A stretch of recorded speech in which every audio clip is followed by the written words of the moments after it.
In 1943, it was one of our strategic aims to draw as many German forces as possible away from the Russian front and French coastal areas and to contain them on the Italian peninsula while liberating as much of Italy as might be possible with the means at our disposal.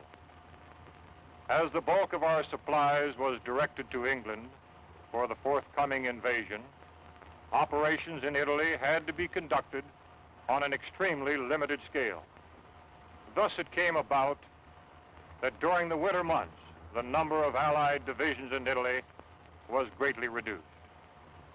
Yet so determined was their effort that they succeeded in holding in Italy a very large number of German divisions during the pre-invasion period.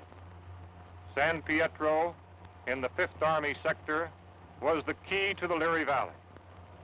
We knew it, and the enemy knew it. We had to take it, even though the immediate cost would be high. We took it, and the cost in relation to the later advance was not excessive. By its very nature, this success worked bitter hardships upon each individual soldier, calling for the full measure of his courage and devotion. The response of our 5th Army troops provides an inspiring page in our military history. To these individuals, living and dead, and to those who now continue in their tradition, this picture is dedicated.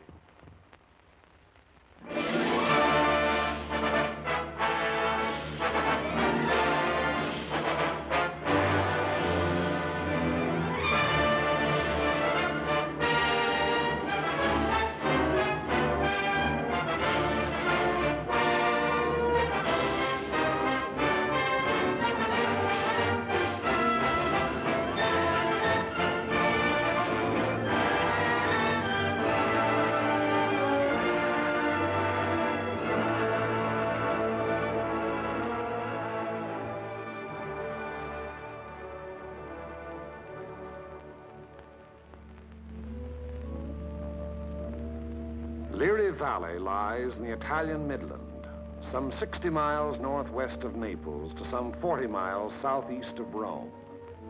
A wide, flat corridor enclosed between 4 walls of mountains.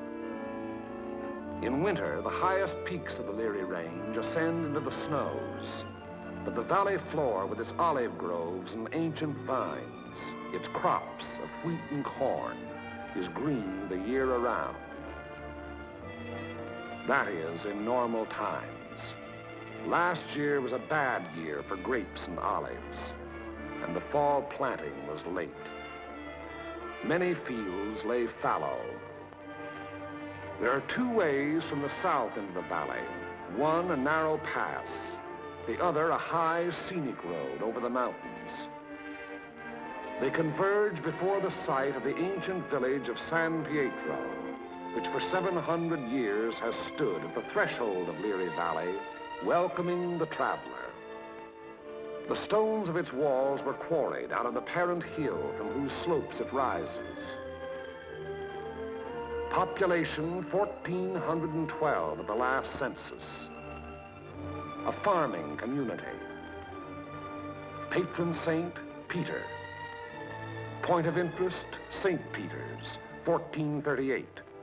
Note, interesting treatment of chancel.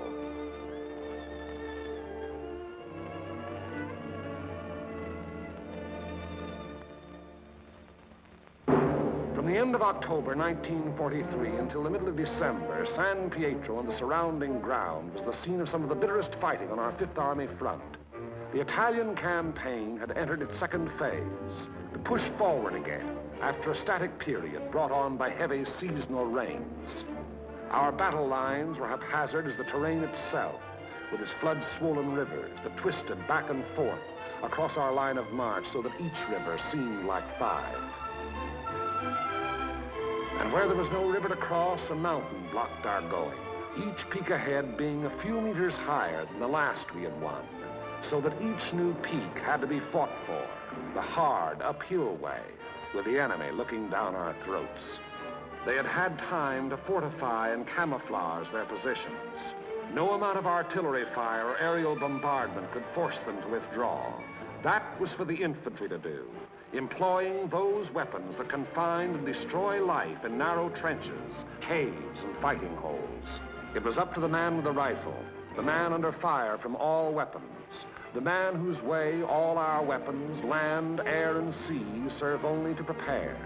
It was up to the foot soldier to attack a hidden enemy over ground that was sown with mines, the anti-personnel S-mines that fly up at a footfall to explode beneath the groin.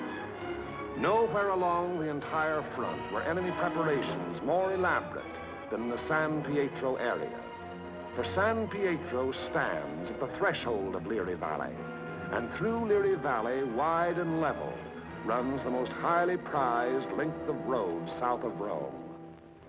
By early December, we had taken and were holding high ground to the northeast, east, and south of San Pietro, the Camino Maggiore hill mass being last to fall. An Italian brigade under Allied command had made a vain attempt to capture Mount Lungo, possession of which would have acted greatly to our benefit in the impending action.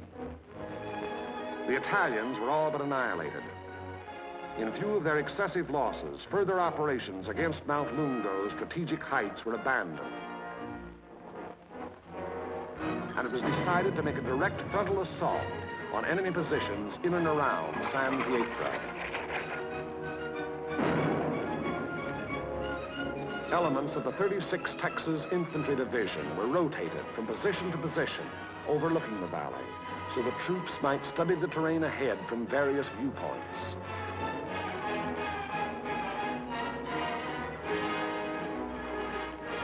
Patrol activity was continuous.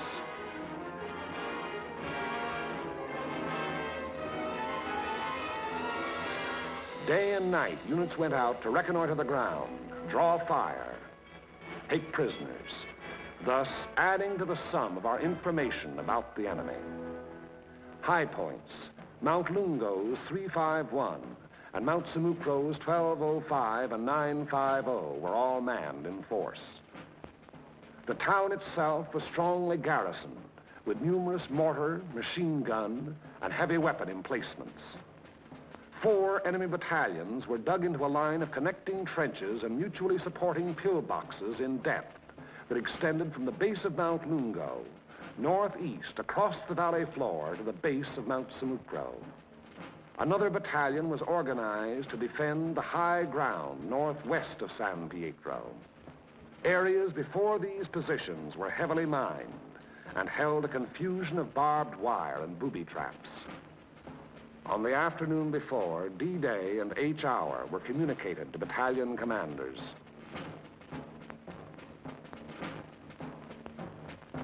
December 8th, at 0620 hours, the 1st Battalion of the 143rd Infantry Regiment to attack the summit of 1205, having moved up the mountain under cover of darkness, and upon achieving its objective to attack along the ridge to a point northwest of San Pietro. The 3rd Ranger Battalion likewise to attack 950, another feature of the Mount Samucro hill mass. The 2nd Battalion of the 143rd to attack over the terraced olive orchards northeast of San Pietro.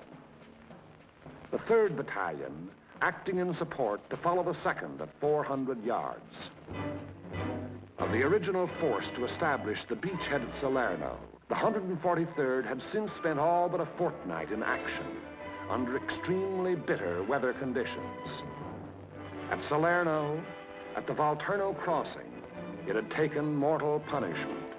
The task ahead promised no less bloodshed, yet it was undertaken in good spirits and high confidence. The 1st Battalion began the long, rugged climb up Mount Samucro.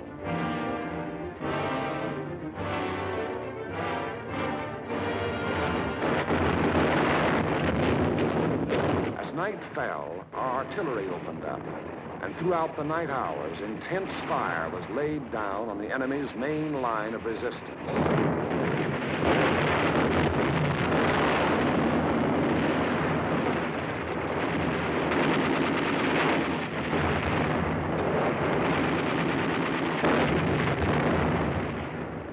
It had rained most of the night, and it was raining at each hour when the 2nd and 3rd Battalions crossed the line of departure.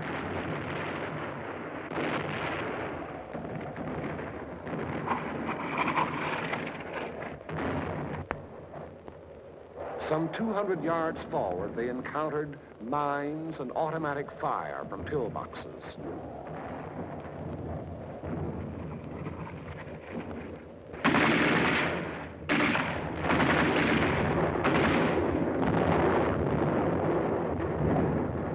Artillery were deadly accurate by reason of excellent enemy observation from Mount Lunga, overlooking our advance.